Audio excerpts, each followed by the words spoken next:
Welcome to the Great Detectives of Old Time Radio. From Orlando, Florida, this is your host, Adam Graham.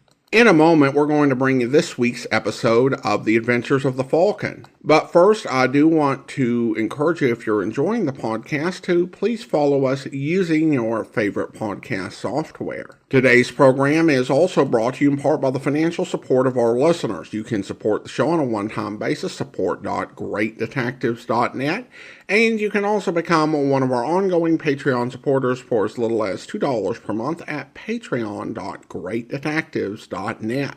Now, from March 16th, 1952, here is The Case of the Grand Gamble. Hello? Yes, this is the Falcon speaking. Oh, Carol. I'm glad you called. No, you'll have to count me out tonight, Angel. Some boy I know just bought himself a gun, and unless he's stopped, he aims to get a big bang out of life. Once again, the National Broadcasting Company brings you the transcribed adventures of the Falcon, starring Les Damon. The Adventures of the Falcon, dedicated to private investigators everywhere. Those hard-hitting detectives who, like Mike Waring, risk their lives to aid law enforcement agencies. So join him now when the Falcon solves The Case of the Grand Gamble.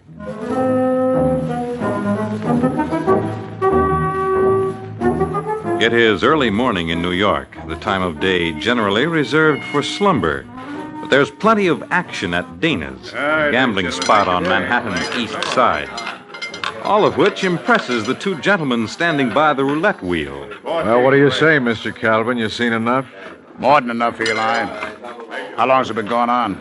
Jackie tells me 6 weeks. What do you figure the take is? Around 6 or 7 G's a night. Not bad. Where does Dana keep himself? In the office, over there. What do you say we drop in and congratulate him? Now? Now. Maybe we better wait. I said now. You're the boss. Yeah, I'm the boss, Eli. Let's not forget it. What do you want me to do? Just stay out here and see that we're not disturbed. Yes? Hello, Dana. Calvin. Yeah, Well, I must say this is a surprise. I meant it to be. Oh, keep your hands off that buzzer. I just assumed we weren't interrupted. Now, look, Calvin. Sit down. You can't come in here Oh, can't. Oh. Now, look, you crumb. This is my territory. From 86th Street to 94th. Since when? Since all the time. You're going to close up shop. And if I don't? I'll do it for you. I'll give you 24 hours. You give who 24 hours? Well, aren't you the sly one? Aren't I? Now, do you leave quietly or do they carry you out? You better put that gun away, Dana. It's out of character.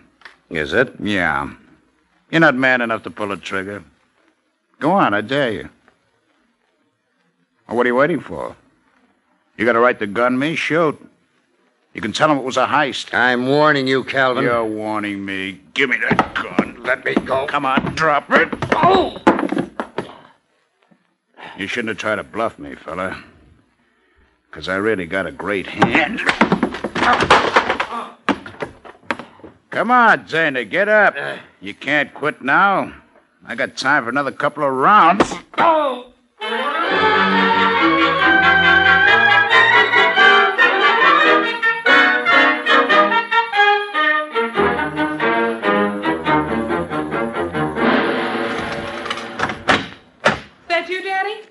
Yes. Oh, you're home early.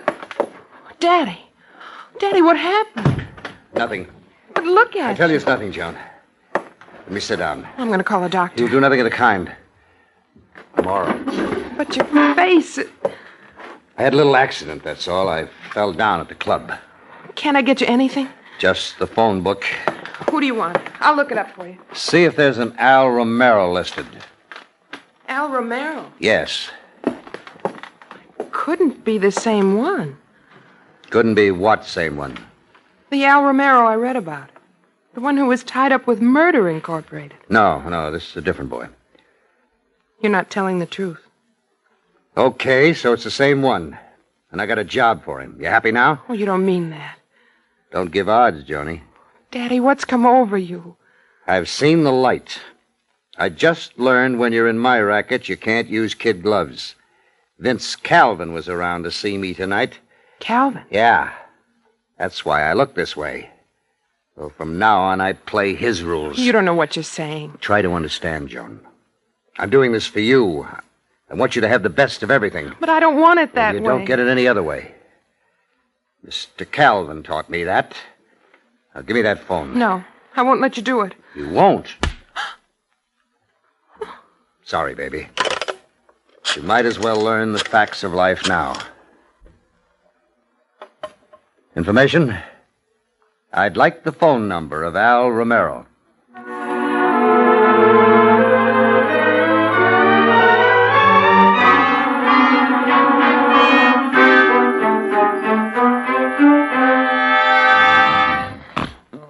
Oh, Angel, you don't know what you...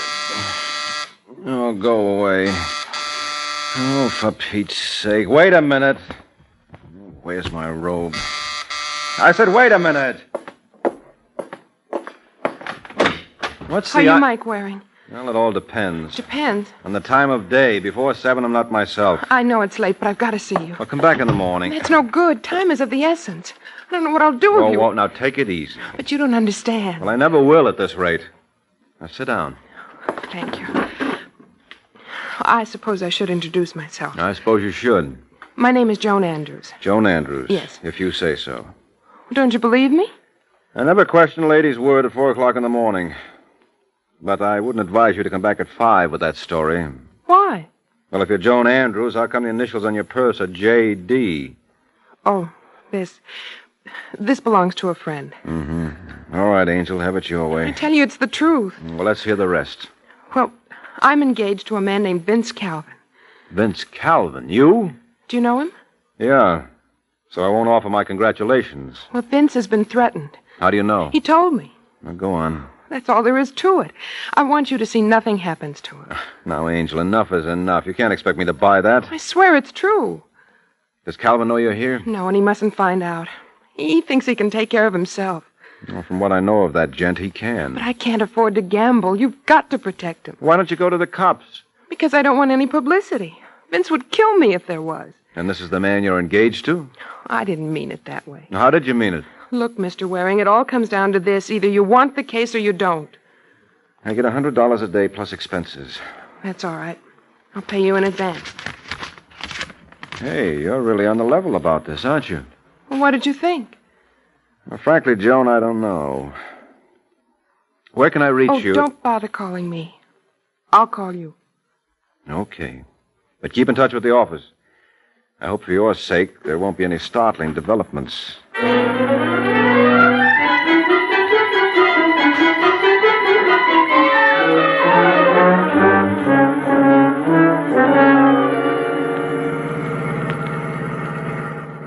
That's funny. You must have money in the bank, Eli. You're talking to yourself. There's a blue Nash behind us. It's a very attractive color. So what? I'd swear that was the same car I saw on Broadway. You're imagining things. I tell you, it's the same one, Calvin. He's trailing us. Turn up 84th. It's one way going east. That's all right. I'll take care of the ticket. Let's see if he makes the same mistake. Well? What did I tell you? He's coming right after us. Okay, stop right here. Give me a gun. What are you going to do? Wait for our friend. Yeah, but don't you think we... I think you worry too much. Stay here. What's the matter, comrade? Having trouble? How's that? I asked if you were having trouble. Oh, yeah, I guess I lost my way. I guess you did. Get out. What for? I want to look at you. Now, listen, Are you friend. going to get out of that car? Is that thing loaded? What do you think? I think I better get out. Now, walk over to that lamppost. Sure, anything you say. Hold it. That's fine. Just keep your hands where they are. How's this? Well, what's the idea, Waring? If it isn't Vince Calvin, certainly is a small world. Too small. Why are you tailing me? Me? Tailing you? Eli saw you on Broadway. No, must have been two other guys. I was just headed home. So you go the wrong way up a one-way street? We all make mistakes. And you're going to pay for yours. I wouldn't try that again. Who put you on to tailing me? None of your business. I got a good I mind. wouldn't try it. Or keep out of my way, you understand? I don't like being crowded. Oh, with 10 million people in town, you got to expect I mean it, Waring. If I catch you within gunshot, so help me, I'll let you have it. Now, on your way. What for? I like it here. Okay. Maybe I can arrange for you to hang around for quite a while.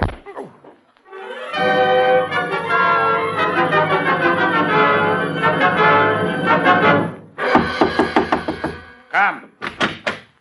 I'm looking for Vince Calvin. Who are you? If I wanted you to know, I would have had them announce me. Eli! Eli! If you're calling your stooge, you're wasting your time. Where is he? What difference does it make? Now, look, comrade, I don't know what your game is. Solitaire. I play it with this. What's the idea of the gun? This is how I deal 'em. Would you like to see one off the top? What made Dana think I'd fall for this? Well, didn't Dana send you around?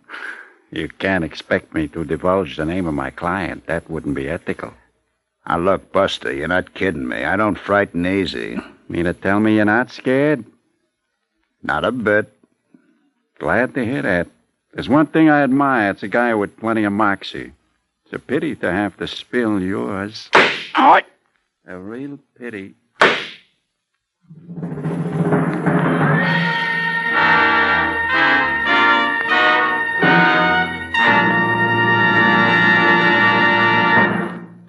We Americans have been justly accused of living at too fast a pace. Not only are we living too fast, we are also driving too fast. On the highways, speed is the number one killer. It takes more than half of the lives lost in traffic accidents in many states. Last year, speeding drivers caused 15,000 deaths in the United States. That year, more than 500,000 persons were injured in automobile accidents blamed on excessive speed. That is the bloody price tag on too much speed, the cost that you may pay sooner or later for a few minutes saved by speeding. Slow down for safety's sake, and you'll be doing your part in the current campaign against the number one killer on the highways. Initiate and support your local enforcement drives against speeders. And remember, drive as though your life depends on it. It does.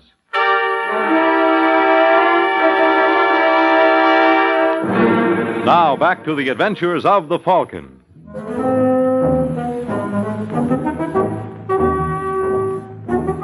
Three hours have passed since Mike Waring had his run-in with Vince Calvin, the man he was hired to protect. Now, at Mike's apartment, we find him recuperating from the encounter. Yeah? Hiya, Mike. Oh, what do you want, Sergeant? Now, that's no way to greet an old and trusted friend. Hey, what happened to you? Never mind. Hey, let me see. Will you get your hands off me? Well, if I was you, I'd trade this head in for another. Or better still, you could grow one. Look, Sergeant, I'm in no mood for kibitzing. Wow, looks like someone really did a job on you. Well, you ought to see the other guy. I did. He looks even worse. What are you mumbling about? Why'd Calvin slug you? How did you know it was Calvin? Now, you're not the only detective in the crowd. Well, when I get my hands on him... I can arrange that. He's at the morgue. The morgue? He was gunned at 9 o'clock tonight. Is that on the level? You know I never joke about things like murder. Who did it? Did you? Don't be an idiot. Well, you got to admit we can make out a pretty convincing case. After all, he bounced you around. I went around killing everyone who bounced me. Yeah, I know. You could fill your own personal cemetery. Still in all, it doesn't look so good for you. Who says so? Lieutenant Coram. Oh, that jerk. That jerk can pull you in and throw away the key. What gave with you and Calvin? I was tailing him for a client. Why? She thought he was in danger. Oh, she must have had inside information. Who is she? Joan Andrews. You say that like you don't believe it. Well, I don't. So even though you knew she was a phony, you took the case. Oh, she may have been a phony, but her money wasn't. What'd she have against Calvin? Nothing. Look, Mike, if you're holding out Why on me... should I? She told me they were engaged. And you bought that story? Calvin's a married man. Well, I didn't know that. For a smart guy, there's a lot you didn't know. You better find this client of yours. Sure, tell me how. Well, that's your headache. But you better dig her up and do it fast. Lieutenant Corum. Hey, wait a minute. How did you learn about my run-in with Calvin? Eli told me. You mean Eli Proctor, Calvin's stooge? Yeah. He knows all about Calvin's operations, doesn't he? Including the one Calvin did on you. Yeah. Well, maybe he knows something about my mysterious client, too. You want to join me? No, thanks. I've already talked to him. But don't let that stop you. No, you go right ahead. Have your fun.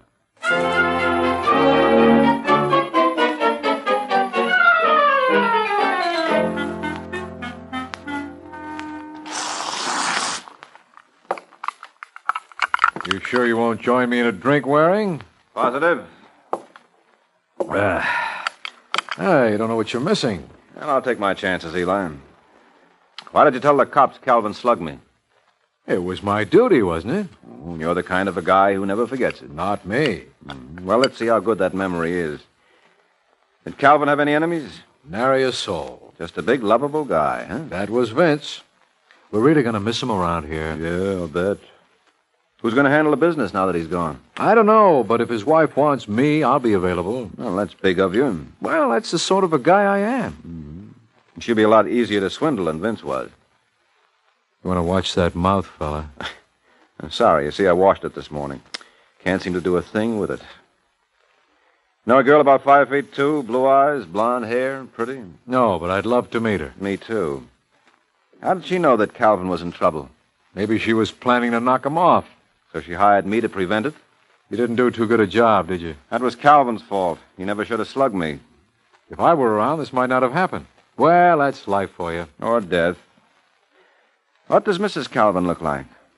You're barking up the wrong tree, Waring. She's a redhead.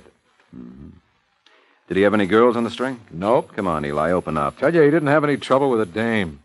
But he did have trouble with a man. Who? Arthur Dana. The guy who runs the club on 86? Yeah, Vince closed him up. Well, then Dana might have had it in for Calvin, huh? I wouldn't be at all surprised. Yeah, well, thanks a lot, Eli. You've been a big help.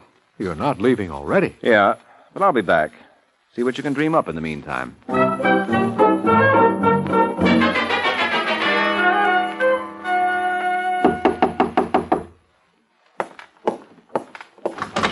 Yes? Well, if it isn't Joan Andrews. What? Well, that's the name you used 36 hours ago. Are you out of your mind? If I am, Angel, it's little girls like you who are responsible. Get out. Now, Joni, I didn't throw you out when you came calling on me. You're crazy. You don't remember coming to my apartment at 4 o'clock yesterday morning? I came to your apartment? Yes, you did. And you used the name Joan Andrews. Just to keep the record straight, what are you calling yourself today? Look, are you going to get out of here?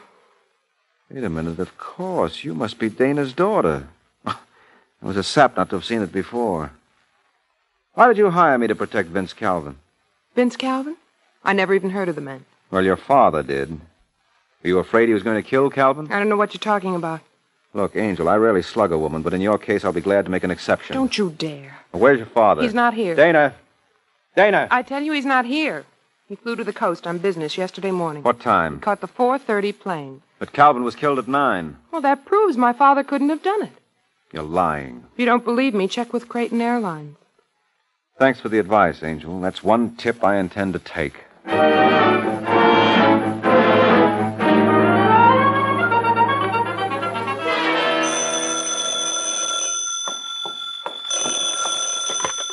Hello? That's you, Johnny? Daddy, where are you calling from? Los Angeles. What'd you think? When are you coming home? Maybe a week or 10 days? Try to get back as soon as possible. Why? What's the matter? I can't talk on the phone. Where are you staying? Why? I want to write to you. Vince Calvin was murdered yesterday. I know. I heard about it out here. Well, Mike Waring is investigating the matter. Falcon? How did he get involved? Well, that's a long story. I'll go into it in my letter. What's the name of your hotel? Oh, it won't do you any good, honey. I'm checking out. I don't like it here. But how'll I reach you? Well, you can't. You'll have to wait for me to get in touch with you. But Mike Waring thinks I don't care what he thinks. You told him I was on the coast? Yes. Well, there's my alibi. When he hears I called you from... Daddy, that was your dime being released into the payphone. Listen, Joan. You're in New York. You've been here all the time. Forget it. But if you were in New York... I told you to forget it. Take care of yourself, Joni.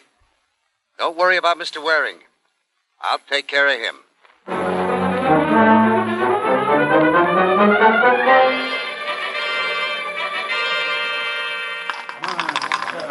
All right, ladies and gentlemen, get your bets down. The gentleman is coming out.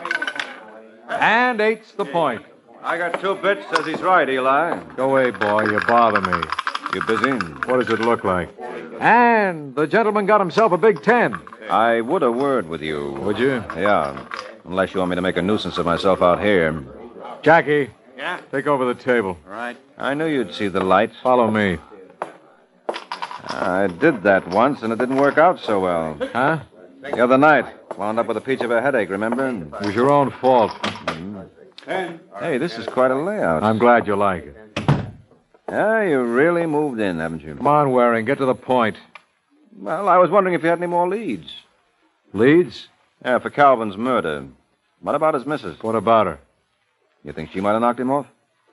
Are you nuts? Where's her motive? Ooh, she might have wanted to get her hands on all this. Don't talk like a schmo. She don't even know what this thing is worth. Well, that's going to make it awfully convenient for you. Now listen, Waring. Well, isn't it? If you came here to needle me... Apparently I succeeded, eh? All right, can you think of anyone else who might have had it in for Calvin? What's wrong with Dana? Nope, he's got an alibi. Who says so? I do. He was on his way to Los Angeles at the time. Couldn't he have hired someone else to do the job? A torpedo. Ooh, I never thought of that. Well, it's time you did. Yes, you may have something there. Of course, there's only one thing wrong with that theory. What? If Dana hired a pro to do the job, he wouldn't quit now. What do you mean? Well, his daughter must have told him I was shoving my nose into this business. If Dana felt I was a source of danger to him, he'd give orders for that gunman to go to work again. Well? Well, the mere fact that I'm alive proves you're wrong. Still, it was an original thought, Eli. Let me know if you get any more bright ideas.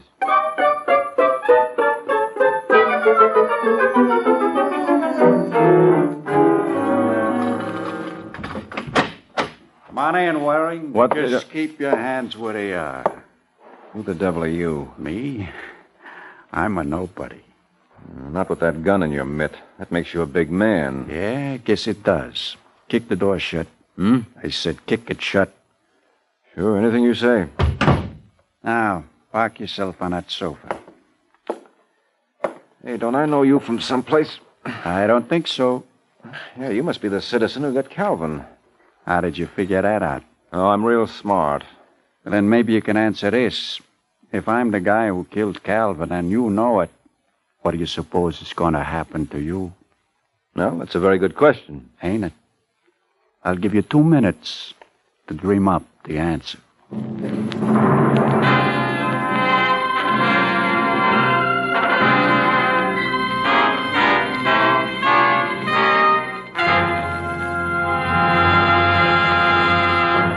Any day, any hour now, perhaps this very minute, a tragic moment in our nation's history will occur. Somewhere, a careless driver will wreck an automobile, or a jaywalking pedestrian will be struck down. Another life will be snuffed out in an automobile accident, suddenly, needlessly. Why will this particular accident stand out in history? Because for the first time, this death will tip the balance scales of the 2 mass killers of Americans, war and the automobile, downward on the automobile side. Each of these 3 wholesale killers, destroyers of life, has killed about 1,005,000 Americans. War took its vast toll in nearly 177 years, the automobile in a mere 52 years. Once the automobile fatality side of the scale tilts downward, it will probably stay down. Unless you and I, as drivers and pedestrians, become safer and act to reduce this senseless slaughter on the highways, automobiles will keep on killing Americans at a far faster rate than wars. What can we do about it? We can demand that our civic organizations and communities act immediately to make drivers more careful and the highways safer. Drive as though your life depends on it. It does.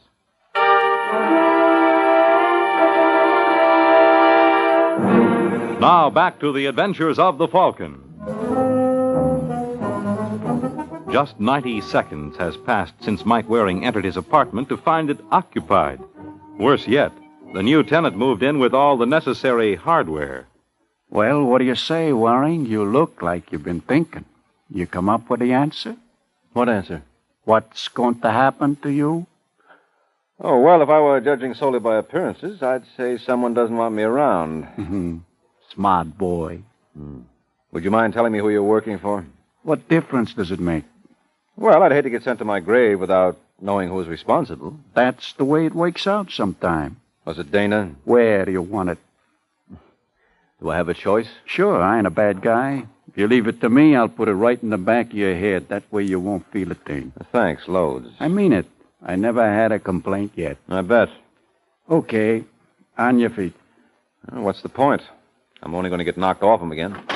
Okay, wise guy. Try to do you a favor. I'm ready to return it. If I were you, I'd drop that gun. Would you? Yeah. Don't look now, but there's an ugly police sergeant right behind you. Think I'm going to fall for that tired routine? Why not? What? Watch it, Sergeant. Corbett. I'm all right. What about our friend? Well, I can't say as much for him. Is he... Yep. This time, Corbett, you really called your shots.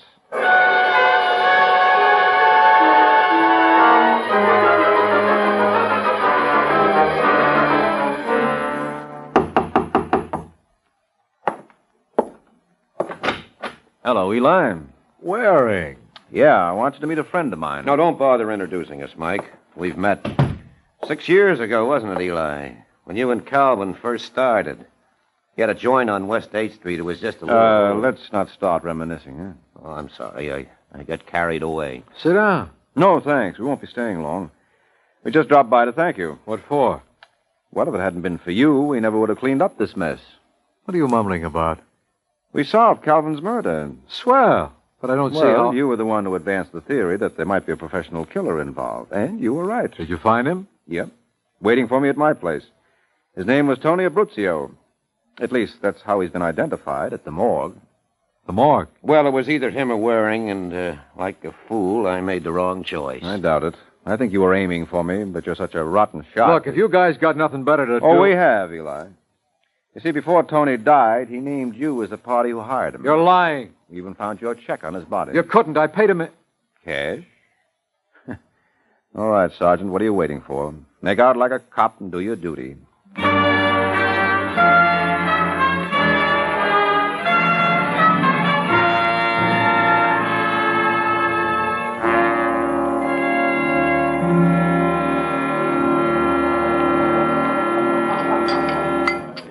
I suppose I should apologize, Mr. Waring. But you see the position I was in. I was afraid my father intended to kill Calvin. And that's why you hired me. Yes. Well, didn't you know your father was in New York during the time of the murder? Well, I only discovered that later. It seems he canceled out on his trip. Then when he heard that Calvin was murdered... He got nervous and decided to play it as though he were in Los Angeles all along. Mm-hmm. That was silly. He played right into Eli's hands. He was just lucky that Eli gave himself away. Now, that I don't understand. Well, you see, Angel, it all came down to motive. Eli was the only one who actually profited by Calvin's murder. With Calvin gone, it was a cinch for him to move in and take over the club. But what about Mrs. Calvin? No, she didn't figure to give him any trouble. He even admitted to me that she didn't know the score. Weren't you guessing all this? Well, sure, but I had nothing else to go on. Then when Eli suggested a professional gunman might have done the actual job for your dad, I decided to do a little deep-sea fishing. I don't follow you. Well, I told him that if your father was behind the kill, he'd certainly take care of me. Oh, so that's why he sent that Tony Abruzio around, hmm? Mm-hmm. He really rose to the bait. So I got together with Corbett and laid a trap. Then it was no accident that the sergeant turned up. Oh, no, he was behind me right along. And I still am. Oh, no. Just thought I'd see how you're getting along. Mind if I join you? I certainly do. Didn't you ever hear two's company and three's a crowd? No. No, did you just make it up? Oh, now listen. Wait, there's an easy way to handle this. Oh, but you're not leaving. Well, you two get along so well, it would be a pity to let a woman break up your happy home. Good night, Mike.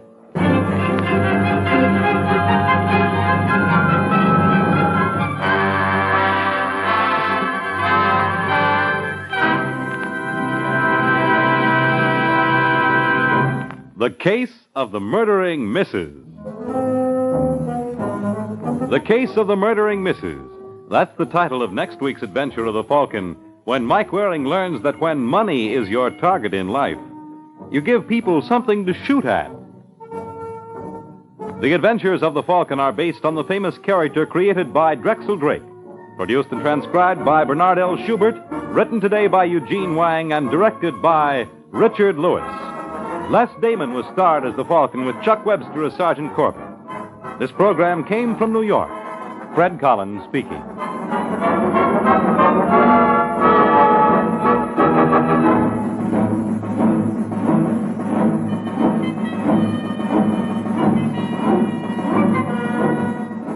Welcome back. So, Waring's big plan involved betting the murderer was a dope who could be tricked into hiring an assassin for an unnecessary murder. Not the worst way to prove the killer's identity, but I guess Grand Gamble is a fitting title for this episode after all. This also does seem like the type of case that he wouldn't have taken, or that he would have been so suspicious that he discouraged the client from hiring him in past episodes. Though it may have just been the magic of her showing up at an ungodly hour, since he cited that as to why he wasn't more suspicious at the time. And thus Waring has to learn that valuable lesson not to agree to anything before that hour in which his good judgment is present.